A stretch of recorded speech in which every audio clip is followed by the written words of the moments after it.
description that you find in most police science textbook describing three types of police officers. You got your professional police officer who crosses every T, dot every I. When he pulls you over, you're gonna get the ticket. And then you have your police, you have the police officer who he's more community minded. That's your description. That's me. You. That's me. Yeah. So what he does is he'll admonish you, tell you, why don't you slow down? You got kids in the back of the car, and he will let you reflect on your behavior and let you travel. And you're gonna go home and tell the rest of the family about this. That's right. That's how he built his reputation. That's officer number two, the community oriented. Then you have the nightmare, which is a rogue officer, ROGUE, a rogue officer. Before he even got the job, he come from a lot of rural areas where he don't interact with blacks and minorities. So now you put him in a condition where you have to confront these people. He's not prepared to deal with them. So a rogue officer is about 2% of your police department. He's 2%. 95% is professionals. 2% need close supervision. 2%, that 2% is what going to give you angina. That 2% you have to consider whether you want to keep them on board, suspend them, or eventually have to terminate them. Because they're heading in that direction to hurt somebody. And it's just unfortunate that it's that 2% that is visualized on the television. They don't see the good deeds at the good 90% the other officers. So that's why it's important on this show tomorrow that we talk about what you have done, what other officers out there are doing. Because honestly, today I found out that they arrested I think it was 2 or 3 KKK impersonating police officers. They had the gear, they had everything, and they were impersonating. So I question how many of them are out there, impersonating police officers. Now we're finding people that are being hung, and the viciousness. I've been posting a lot of videos of all these different incidents, and someone said, but Mel, but my husband, he said, maybe you're posting too much negativity. And I said, well, the thing is that I cannot avoid not showing people what's really happening out here, because if we avoid things, then it's going to continue to happen. We need to know what's happening, because honestly, the media, I have posted things on my Facebook last week and they're now bringing it out in the media. So if it's not circulating, no one is going to do anything. You follow me?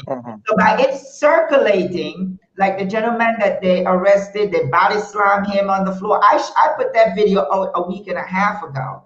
And it's now that CNN just posted on their why, because it's circulating all over. So we have to continue to expose what's happening, because if we don't, this is going to continue to happen. And I'm glad now that it's people are seeing what's happening.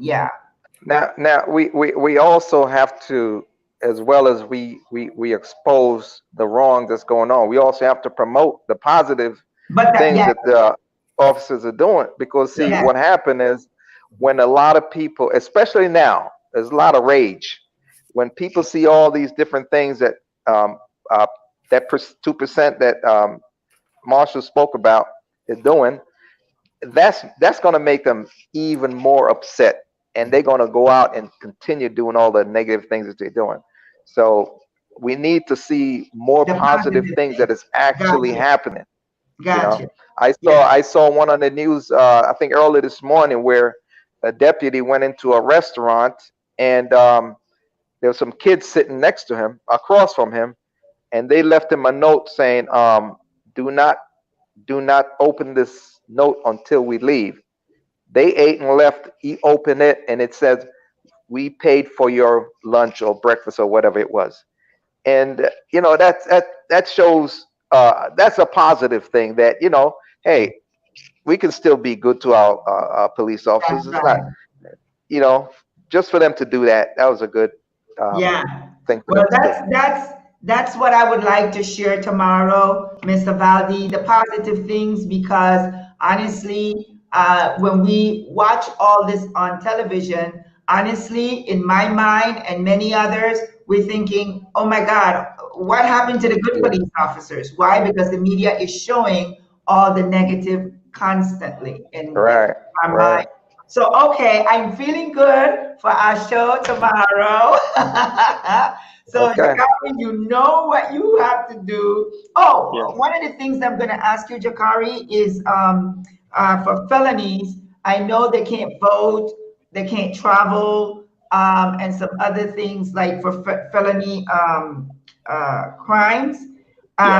Right. There's a list I have of the things that they can't do. And also, my question then to you will be tomorrow, if you serve your time, why is it that you're still being penalized for things that you should be able to do? But you're not. You're not anymore.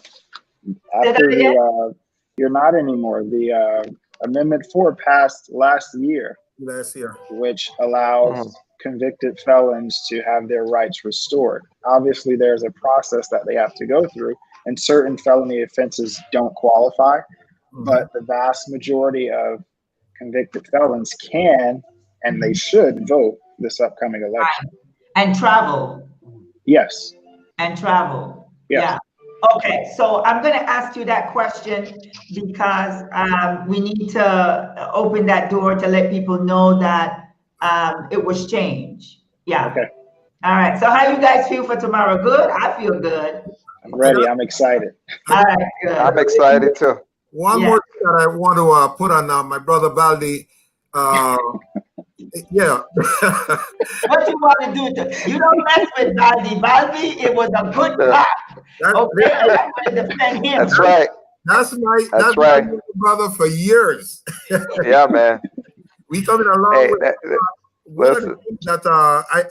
These things, most of us know the answers, but we want the people, the audience, to get a better grasp of what's going on.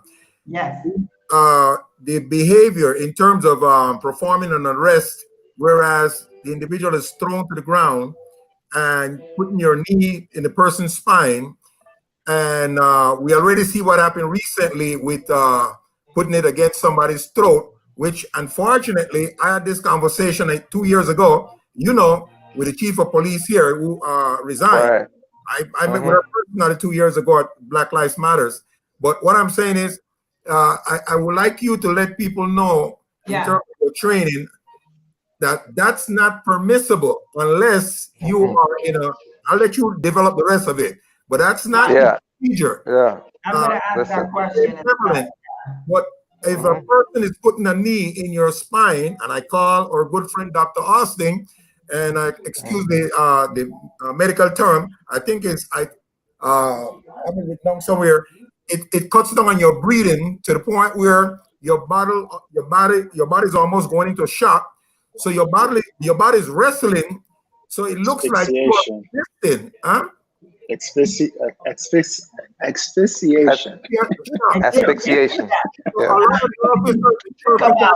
that you're fighting. You're fighting because you can't breathe. You're not really resisting arrest. So I would like. So it's like when they put their knees in the back. Is it in the back? Right in the spinal area.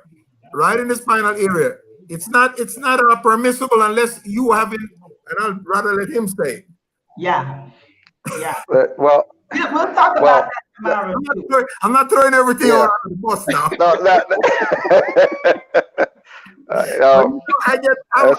like Dr. Bowers. I get very worked up behind this because I need a lot of things. That's okay. That's okay. I want you to. I need that's it. Hey, man.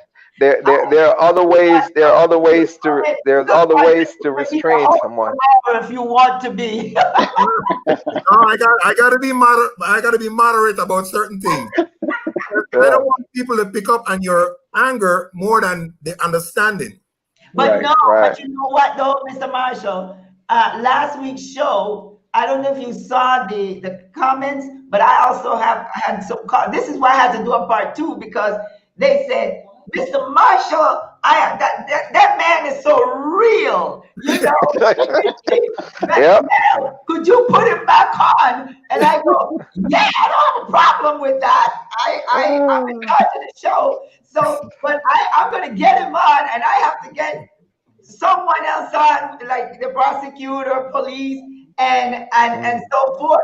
But they were, because one of the good thing about this is when you speak truth, people gravitate around truth. And not only that, Mr. Marshall was providing information. That's why I want Jakari to also give scenarios of a misdemeanor and give scenarios of a felony and speak about that, you know, because people want to know, especially at a time like now. This is crucial time, you know, and they need to know what to expect. They need to know their rights. When so, like today, I was watching the ladies at the hotel, and somebody, I think someone that was staying at the hotel called the police and said that this woman is here, she don't belong here. This just happened today, and she's showing the officer the card to the room, and he said, no, I want to see your driver's license. And she says, no, I'm not going to give you I'm showing you proof of the key to my room. And he demanded to give her her drive. And then he went to the car and running her plate, all this stuff. Yeah. Wow. And here we go again. Is that the procedure for every customer in the hotel? If they isolate her and stereotype her and put that demands on her, that is not legitimate. No. Unless you want to charge her with something that she did, or you're that's systemic. I gotta systemic racism. If you don't have any of those justifications, it is clear racism. Why would you be singled out? And there's people going back and forth in the hotel. She said there was a couple here, white couple. How come they didn't tell the white couple something? Once they left, they came at me, and then the lady said, well, a lot of black people normally come here and swim, and they're not supposed to be by the pool. What does that have to do with me? I'm showing you I have keys to the hotel. I shouldn't have to give the police officer my key. I would sue the hotel, the police department, and everybody that was involved in that case. Well, she got fired. You know that. She got fired. For real? Yeah. That's another Karen. You're going to be on this media. That's another one in New York. Yeah, they call them Karen. They all Karens. Oh my God. Yeah. That's why we call it systemic racism. I'm going to send you guys the link for the live broadcast tomorrow. I take some of this to make sure that I can hear you guys. I want to show you a tip for some things that we're going to do tomorrow. If I'm showing any pictures, hold on really quick. Private. Brian, if I have any pictures to show, it might cover you, but keep talking while, let's say, for example, I want to show a picture like this, any type of pictures. You know, I'm just clicking. These are from my previous shows. You know, it's going to look like this, but keep talking, right? And then there are times that if Jakari is speaking, I'm going to do this, where you just see Jakari, but you're not going to see us, Jakari. So that gives you more an intense when you're talking to the audience. They just see you instead of us just sitting around, just, you know, not doing anything. Marshall, if Marshall moving or doing whatever he's doing, we don't have to see him. And then, and then I have the banner. And then on this banner here, while you guys are talking, I didn't enter. Here is Mr. Marshall. Here. I'm gonna do this for Mr. Marshall, and so that way, people, when you're talking, Mr. Marshall, I'll put this information on. I'm gonna enter Mr. Valdez and Jakari now. I'm going to put that information for you guys. And then there are things that I'm going to put on the bottom, scrolling. I normally do that. For example, when Jakari speaking about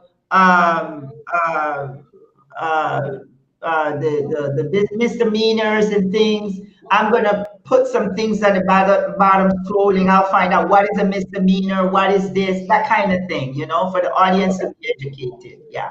So that's basically what we're going to be doing on the screen. Since everyone is, so are you going to use this laptop tomorrow, Mr. Baldi? Yeah, this is my yeah, this is my phone. Oh, that's your phone. You're going to be using that tomorrow. Okay. Yeah, I call my cousin. He's your lighting is good. When you first started, your lighting was a little dark. So did you change something? Yes, I just turned on an additional light. Yes, this is perfect. Okay. Yes, so whatever you just did, leave it that way. And because you went in the dark, I was going to tell you all that. Hey, that's an order. That's an order. You be charged with tampering with evidence. And also, Jakari, I always say for your protection, I will not mention that you're from Dade County or whatever. Thank you so much. Yes, I like to keep that stuff out. Yeah. I don't want nobody come chasing you, and your mother blame me, and she'll kill me. So I Thank you. Stating when you're just a prosecutor for me tomorrow, you know. Okay. So we'll go from there, and you don't mention it either, you know. And then I think we're set. I think we're ready. Everybody looks good, and the lighting is very good. So don't give us no trouble, Mr. Valdi, tomorrow. With your I went into the browser and made the changes already, so we're good. Good. So normally what we do, since your everything is working good, normally I let people come on at 6:30 to make sure everything is good. But for you guys, you can tune in with us like 6:40 is good. 6:40. Okay. Yeah. So I will send you guys the link tomorrow morning. I'll send over the link for the live video. Or I could probably do it now when I'm finished with you guys. Yeah, because that's the link that I'm going to use for tomorrow. Okay. Thank you so much. Thank you. Tomorrow. Thank you very much. Tomorrow. Thank you for having me. Yeah, sure. Good night. Love you. All right, Brother Valdi.